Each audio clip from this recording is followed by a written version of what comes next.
Baik Ibu, sedang saya coba untuk meng-invite seperti itu ya. Sebentar.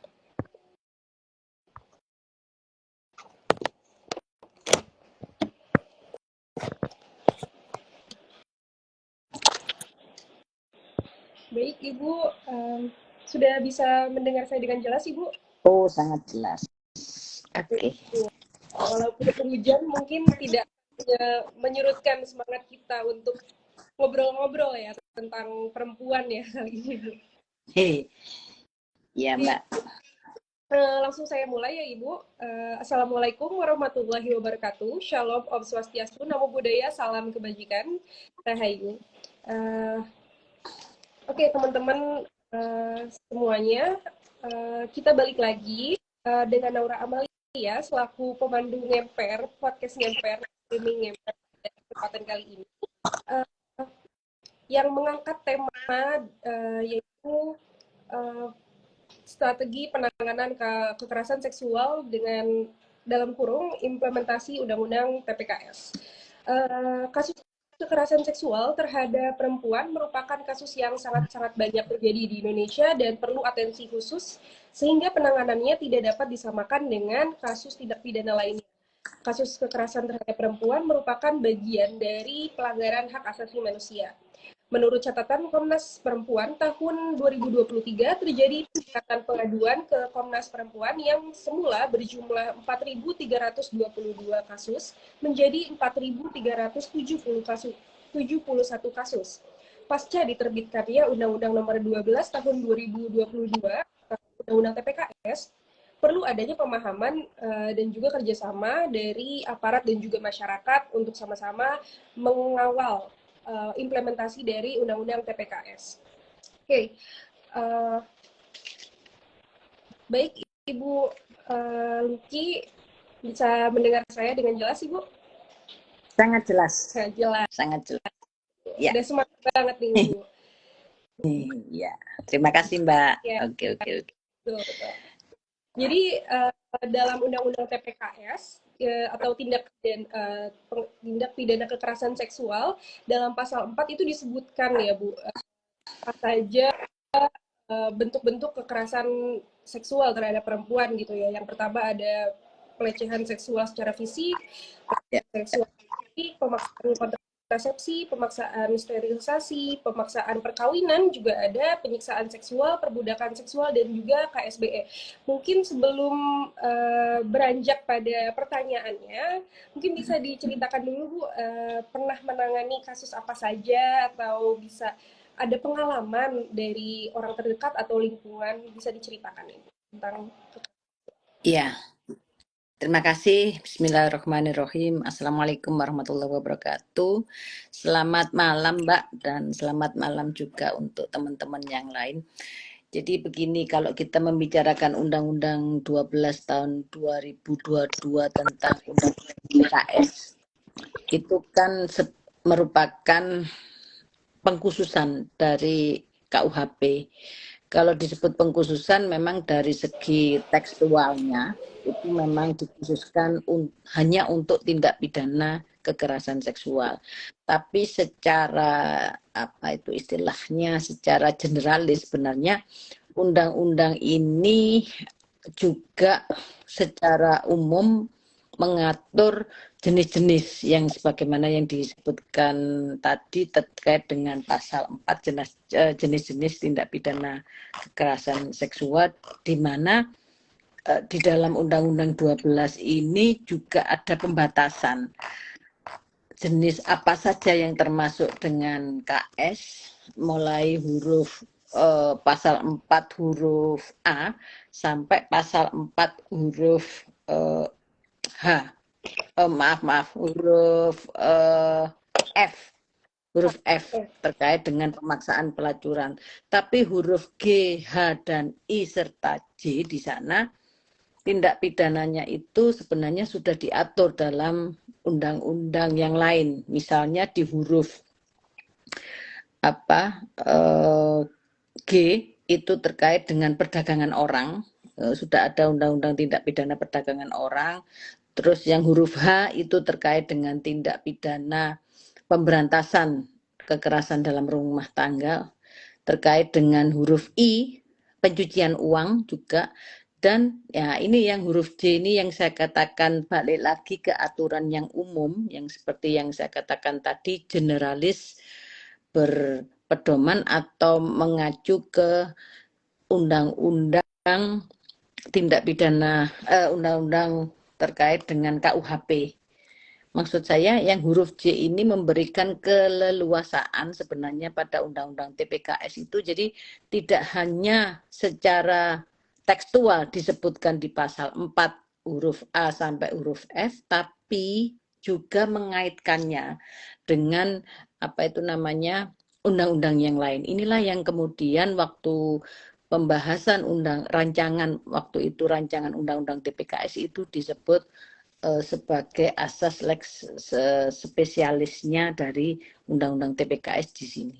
Itu jadi kalau dibandingkan dengan undang-undang yang bersifat spesialis itu kan disebutkan secara tekstual, Mbak, seperti undang-undang pencucian uang itu terkait dengan sumber dananya dari mana, tindak pidana apa saja sumbernya itu disebutkan secara tekstual, tapi di undang-undang TPKS ini ada kekhususan.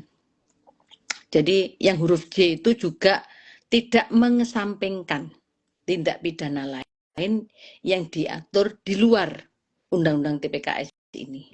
Jadi asas lex spesialis sistematisnya itu di sini, kuncinya di J ini.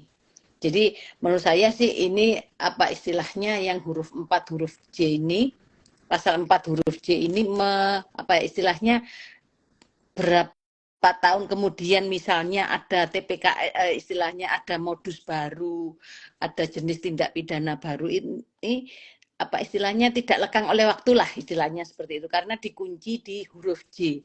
Jadi tidak menutup kemungkinan nanti misalnya ada berlaku apalagi KUHP nasional nanti ya terkait dengan ada TPKS nanti diperluas di dalam KUHP nasional. Itu gambaran secara umum pengantarnya dulu terkait dengan jenis-jenis TPKS, karena kalau pengalaman selama ini apa undang-undang TPKS itu hanya diartikan pasal 4 huruf A sampai F saja. Para penyidik terutama penegak hukum ini masih ragu-ragu mau pakai yang mana ya, TPKS atau pakai KUHP. Nah, karena apa ya, kita tidak menutup mata karena KUHP kita kan masih mengadopsi pemikiran KUHP lama ya, yang saat ini masih berlaku, bagaimanapun juga masih berlaku, itu masih mengadopsi pemikiran-pemikiran pada saat itu Belanda sebagai penjajah. Jadi KUHP nasional nantinya tentunya bisa berjalan beriringan dengan Undang-Undang TPKS ini. Itu pengalaman saya selama ini. Aparat penegak hukum itu masih mengalami kebingungan, masih mengalami apa ya, kerancuan mau pakai yang mana undang-undangnya seperti itu. Itu pengalaman saya, Mbak, terkait dengan apa kasus-kasus yang selama ini ada itu. Kalau pengalaman saya selama ini masih ini, Mbak, masih berkutat pada tindak pidana kekerasan seksual yang masih konvensional, misalnya perkosaan, perbuatan cabul, terus kemudian apa persetubuhan, pornografi, melanggar kesusilaan, itu kan yang konvensional. Artinya selama ini memang sudah dianut di KUHP kita. Tindak Undang-Undang TPKS ini memperbarui saja, mempertegas bahwasannya itu di KUHP itu kan masuk kejahatan kesusilaan, tapi di TPKS ini ditegaskan masuk ke tindak pidana kekerasan seksual. Itu dari saya, Mbak. Jadi undang-undang TPKS ini juga dari jenis kasus tidak hanya jenis-jenis kasus yang dijelaskan dalam pasal 4 saja, namun ada ada tindak pidana yang bisa berkaitan juga dengan salah satu dari jenis-jenis yang disebutkan seperti itu ya Ibu, untuk mengcover kasus atau kejadian yang di masa mendatang seperti itu ya Ibu. Nah, tadi juga udah disinggung soal lex spesialis gitu ya Ibu. Nah, gimana sih yang seharusnya undang-undang TPKS ini diimplementasikan semestinya sebagaimana dia berposisi sebagai leg spesialis daripada KUHP gitu. Iya, jadi begini Mbak, berkaca pada pengalaman saya selama ini, ya memang kita harus masih masih berjuang lagi ya. Kapan hari itu sebelum undang-undang TPKS ini goal kan kita masih berjuang meloloskan. Sekarang tugas kita itu tidak selesai sampai di situ. Artinya apa? Kita masih harus sosialisasi terkait dengan undang-undang TPKS. Ini tugas yang sangat berat karena kemarin KUHP nasional di tahun 2023 kemarin juga sudah disahkan. Artinya kita ketika sosialisasi ini membutuhkan energi yang lebih karena memadukan dua hal ini antara KUHP nasional dengan Undang-Undang TPKS bagaimana berjalan beriringan. Belum selesai sosialisasi Undang-Undang TPKS ketumpuan KUHP nasional. Padahal mestinya keliru, KUHP nasional dulu itu disahkan baru kemudian Undang-Undang TPKS. Sudahlah kita tidak mempermasalahkan waktu itu ya, tapi tetap kita yang penting jangan melupakan sejarah ya. Artinya ya bagaimanapun juga itu masa itu sudah berlalu, pengesahan kita sekarang fokus bagaimana ini kasus-kasus semakin banyak terjadi, baik dari kalau kuantitas pasti memang ini konsekuensi logis dari disahkannya sebuah undang-undang. Pelaku itu semakin tanda petik pinter. Jadi sosialisasi itu tidak hanya memper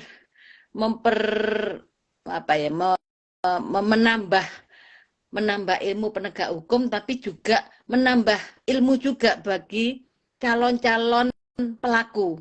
Nah, makanya ketika kita sosialisasi, kita harus bisa menempatkan diri kita sebagai apa dulu. Sehingga paling enggak, ini kan judulnya strategi ya penanganan TPKS. Jadi paling enggak strategi yang dimiliki oleh penegak hukum itu pasti berbeda dengan strategi yang dimiliki misalnya oleh penasihat hukum. Satu contoh, kemarin waktu ada kasus di mana itu di Jombang kalau nggak salah itu kemarin ya. Ketika ada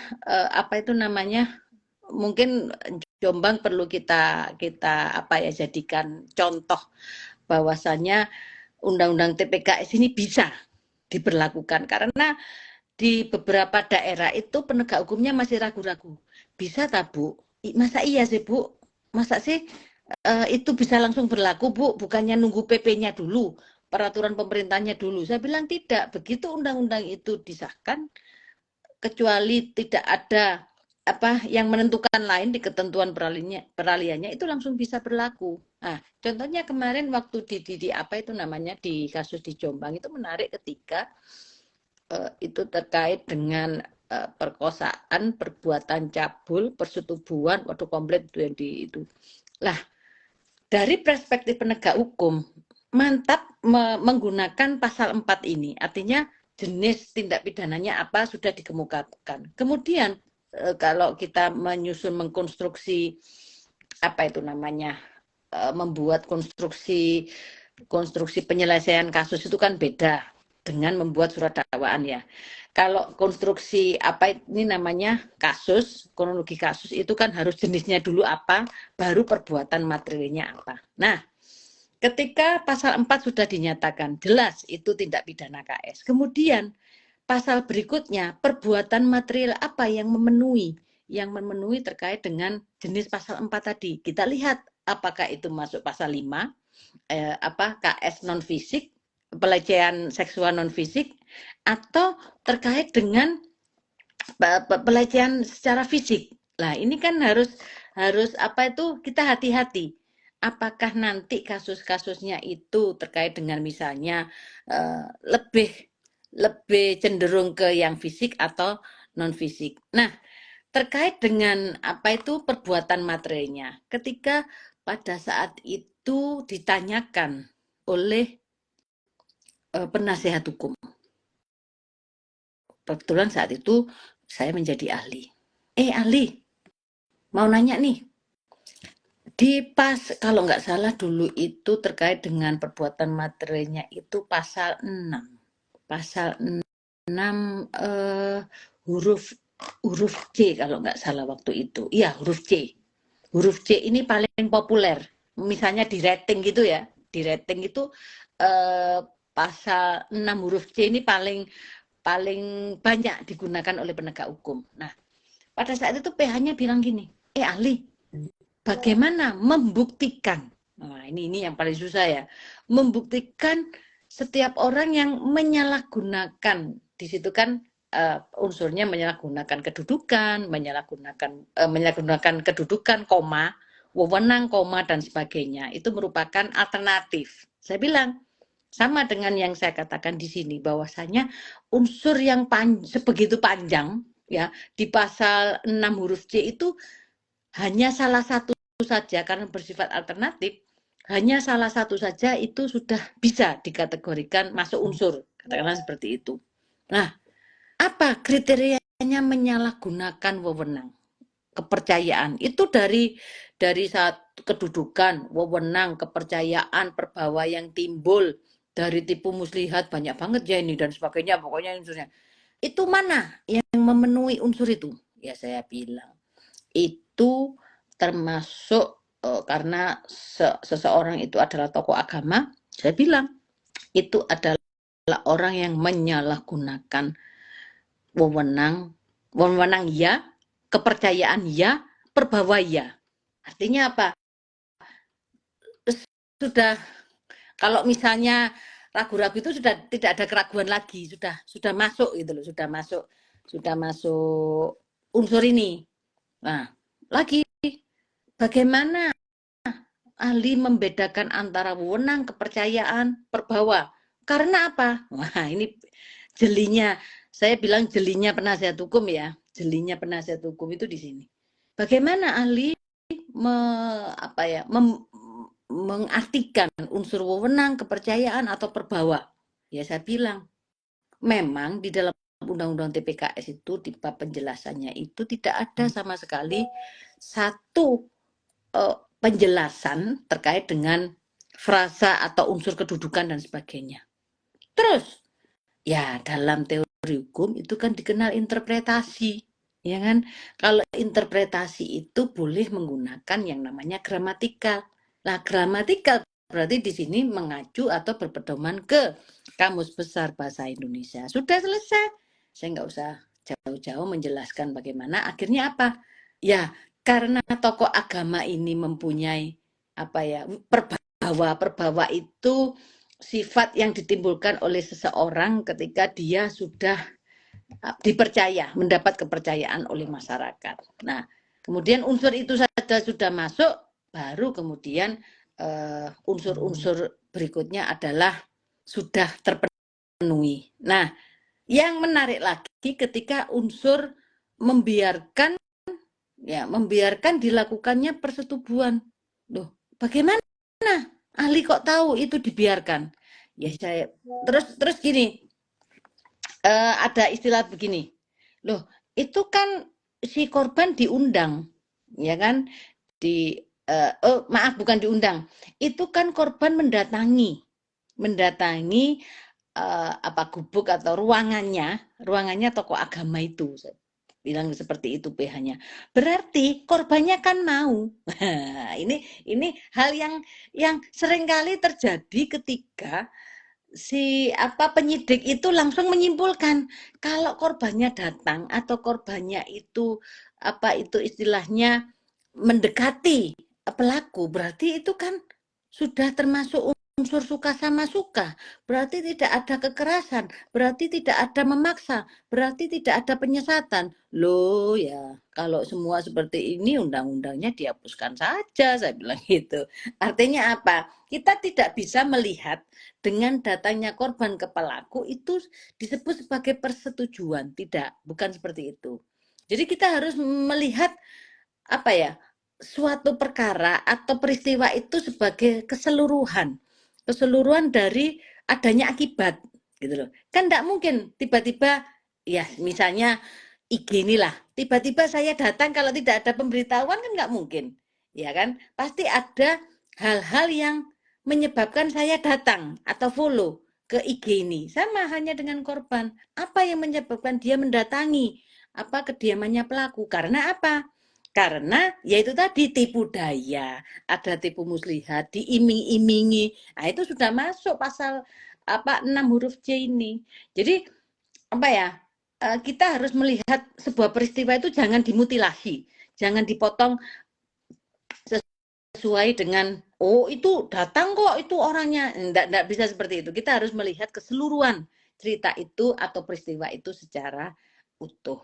Itu apa pengalaman saya yang apa ya istilahnya memang kita harus apa ya istilahnya membaca pasal itu harus mempunyai peran logika itu sangat dibutuhkan. Logikanya seperti apa? Kok seperti ini? Jadi kalau membaca pasal tidak boleh tekstual tapi harus menggunakan logika juga. Itu Betul Mbak Ibu. dari Jadi pengalaman. kasus kekerasan seksual terhadap perempuan itu ya seringkali diputar balikan oleh pelaku, oleh pelaku dan oleh orang-orang lain yang mendukung pelaku dengan alasan adanya konsen dari korban, adanya persetujuan dari korban, dan juga ditakutkan adanya aparat yang mengiyakan dan oh Pasti. iya ternyata korban duluan yang nyamperin, ternyata korban yang menggoda, ternyata korban yang mengundang, seperti itu ya Ibu.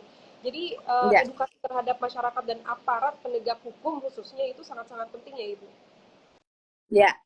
Jadi Dan itu juga karena seringkali kita melihat atau apa itu namanya menyimpulkan secara parsial, secara terpotong-potong. Lah dia mau kok ke situ. Kan tidak mungkin ada akibat tidak ada sebab.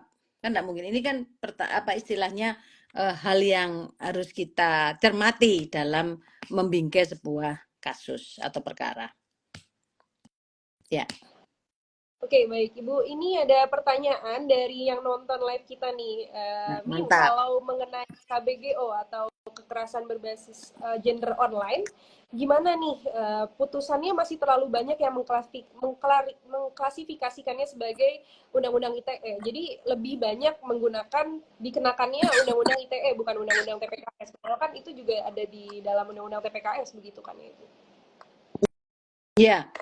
Jadi waktu sebelum menjawab ke sana, jadi waktu itu memang terjadi perdebatan yang kritis terkait dengan KBGO. Ah, kita harus jeli dan melihat bahwasannya KBGO itu kalau kita lihat online-nya O-nya itu online-nya itu kan sarananya. Ya, sarananya. Artinya medianya kebetulan melalui online gitu loh.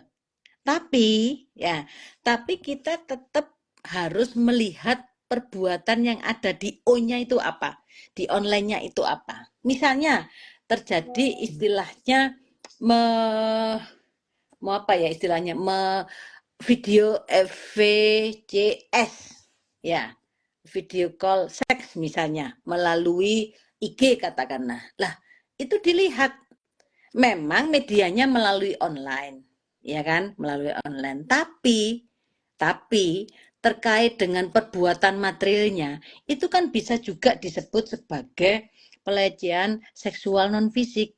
Ya, artinya apa? Enggak satu. Perbuatan materialnya itu enggak satu.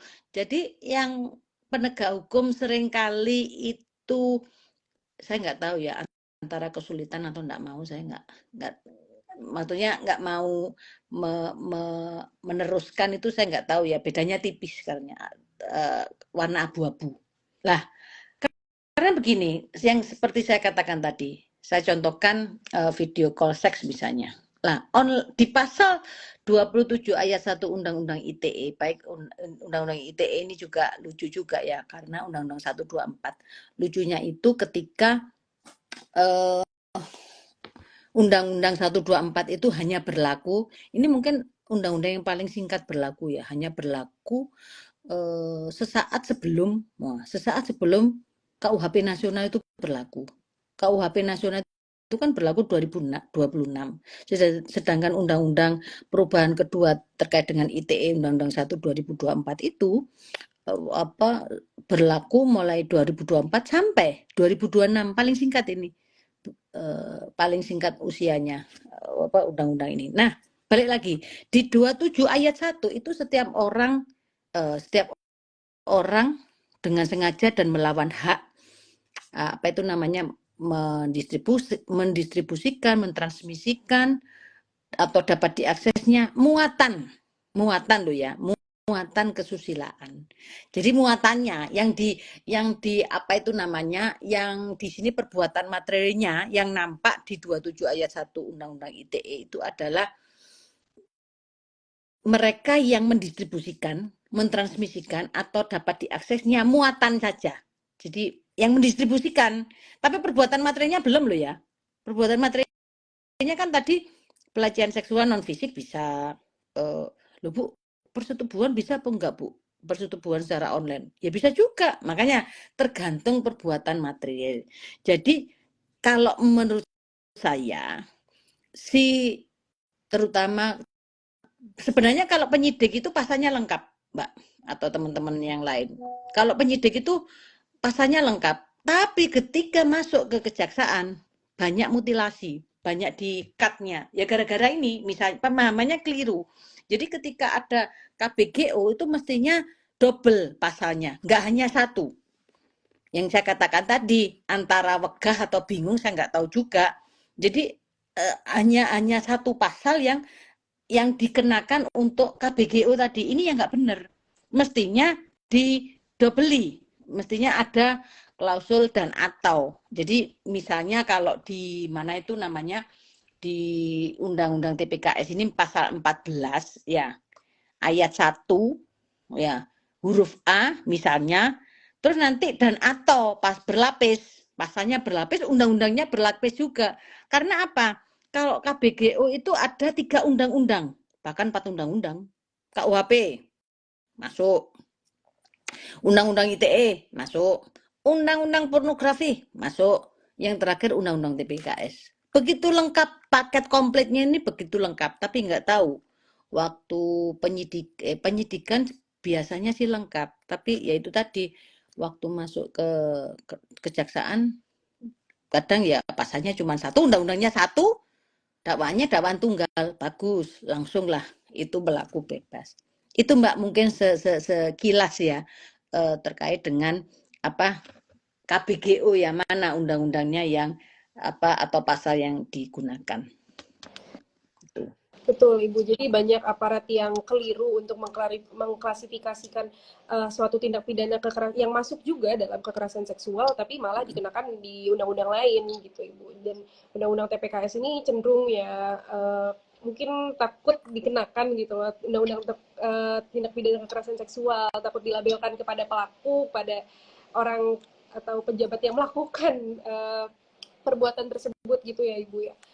Lalu mungkin sedikit meneruskan pertanyaan yang tadi, apa aja kendala-kendala atau adanya temuan-temuan yang ditemui oleh Ibu semasa Ibu menangani suatu kasus atau menjadi ahli dalam proses persidangan kekerasan seksual?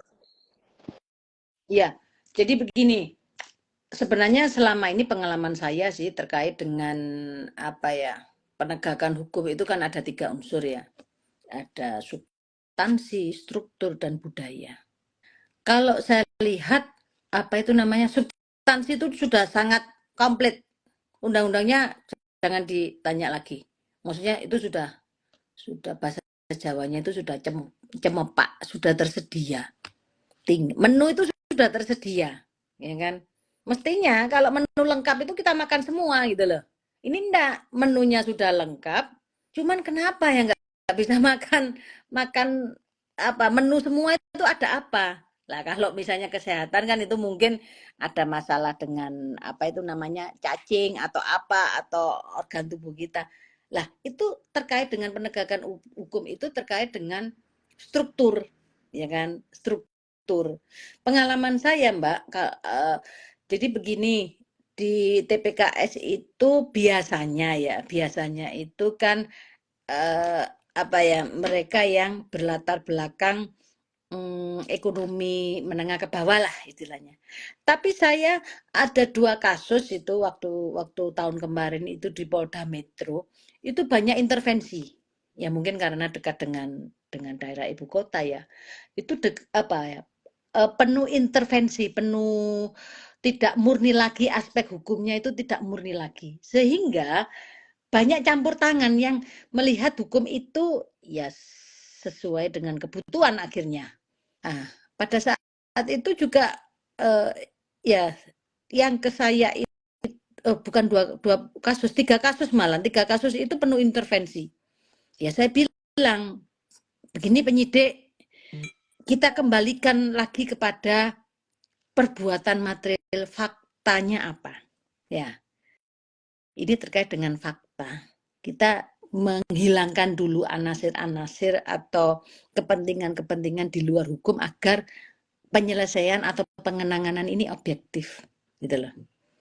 Iya Bu, tapi ini yang dari sana ya waduh kalau dari sana dari sini dari sana ya akhirnya ya sebagus apapun ya undang-undang kita, tapi kalau tidak didukung oleh struktur ya, tadi yang saya katakan penegakan hukum struktur atau budayanya. Jadi mungkin budaya masyarakat kota kan mungkin beda dengan budaya kita selama ini ya yang di daerah itu mungkin beda karena apa kalau di masyarakat kota kan semuanya pakai lawyer, semuanya pakai PH yang bicara gitu. Jadi ini yang menyebabkan kita tidak bisa memaksimalkan penerapan normanya, penerapan unsurnya dalam undang-undang TPKS ini. Jadi tadi penegakan hukum itu ada 3 unsur struktur, substansi dan budaya yang paling berdampak, yang paling selama ini saya lihat itu terkait dengan unsur struktur dan budaya yang mempengaruhi selesai atau tidaknya penanganan perkara TPKS. Betul Ibu. Kalau tidak salah itu teori Lawrence M. Friedman ya Ibu. Betul sekali. Struktur Betul sekali. dan kultur ya. Betul. Kebetulan saya masih Budaya. hukum Ibu jadi varian kuliah lagi nih. Wah, mantap, mantap. Berarti ini nanti iya, live-nya bisa sampai jam 12 ini berapa SKS ini? Baik, baik. Baik teman-teman, mungkin Ibu ada sedikit yang minta nih closing statement dari Ibu bagaimana kedepannya di tahun 2024 dan kedepannya lagi penanganan kasus kekerasan seksual terhadap perempuan itu harapannya seperti apa sih Bu? Ya, closing statement-nya itu sederhana saja Mbak. Bersama kita bisa. Artinya apa? Ketika ada satu kasus yang ada khususnya di wilayah Indonesia, kita bareng-bareng keroyokan menganalisis, pastilah kasus itu bisa minimal kita dampingi, kita berikan alternatif solusinya secara hukum itu dengan baik. Itu closing statement-nya. Harapan-harapannya kita tidak lelah, kita tetap terus semangat mensosialisasikan gongnya 2 undang-undang ini antara undang-undang TPKS dengan KUHP nasional sehingga mereka aparat terutama aparat di daerah ini kasihan tidak pernah kita ajak ngomong ya jadi mereka akan sangat senang ketika oh Ibu terima kasih datang ke sini memberikan wawasan bagi kita. Ternyata mereka ya sangat antusias ketika kapan hari itu saya berikan sosialisasi masih tentang undang-undang ITE. Sangat senang. Karena apa? Itu tadi, mereka hanya dicekoi undang-undang mbuh ya apa genahe pokoknya perkara iki selesai ndak mau tahu. Bosnya kan aduh, ya itu pokoknya target ini sudah selesai seperti itu. Tapi mereka kasihan, penyidik ini kan rata-rata maaf lulusan SMA ya. Jadi mereka memang mendapat pelatihan sih 6 bulan seperti itu. Ya kan? Tapi bayangkan berapa puluh undang-undang yang harus mereka kuasai. Ya, sepele perbuatan tidak menyenangkan sama tetangga. Dilaporkan polisi. Ya, polisi ini bingung. Belum selesai garap itu lainnya datang lagi, datang lagi, dan datang lagi. Kasihan itu penyidik. Makanya ketika kita, marilah kita yang punya ilmu ini ya, yang punya maksudnya ilmu tentang hukum, bukan ilmu apa, marilah kita istilahnya, ya sowan lah istilahnya, ngobrol-ngobrol, gimana Pak. Mereka kan senang, sangat senang terkait dengan apa itu namanya wawasan TPKS ini. Karena balik lagi, penegakan hukum itu tadi salah satunya adalah budaya. Ini budaya menjalin komunikasi dengan penegak hukum. Itu saja dari saya, Mbak. Ibu, terima kasih atas closing statement-nya. Bagus banget Ibu. Bersama kita bisa itu kayak gerakan masif banget ya, yang mengajak seluruh masyarakat Indonesia untuk bersama mengawal implementasi dari Undang-Undang TPKS ini, khususnya dalam 3 aspek penegakan hukum yang dari teori Lawrence Friedman itu, dari substansi, dari undang-undangnya, lalu ada struktur atau dari aparat-aparat penegak hukumnya, dan juga pelaksanaan dari putusannya gitu ya Ibu, dan juga kultur atau sebagai sarana edukasi kepada masyarakat dan juga aparat penegak hukum khususnya. Dan juga terima kasih Ibu atas kesempatannya pada malam hari ini yang telah menyempatkan waktu untuk sama-sama berbagi sharing pengalaman dan juga ilmu tentang hukum Ibu. Aku sangat-sangat berterima kasih dan berharap bisa bertemu Ibu lagi di kesempatan berikutnya. Mantap. Oke Ibu, ini ada komen dari M. Fikri Nugraha. Siap Ibu, polisi dan masyarakat harus sadar akan wawasan hukum. Betul banget nih. Teman-teman udah excited banget nih kalau udah ngomongin aparat dan juga implementasi dari aturan-aturan nih Bu. Ya. Semoga bisa bertemu lagi Bu dan juga teman-teman. Terima kasih sudah membersamai kita dalam Ngemper episode ke-75 ini. Saya Naura Amalia pamit undur diri. Sampai bertemu di episode berikutnya. Terima kasih Bu. Terima kasih. Terima kasih. Terima kasih semuanya. Sampai ketemu. Pamit dulu. Assalamualaikum. Waalaikumsalam warahmatullahi wabarakatuh.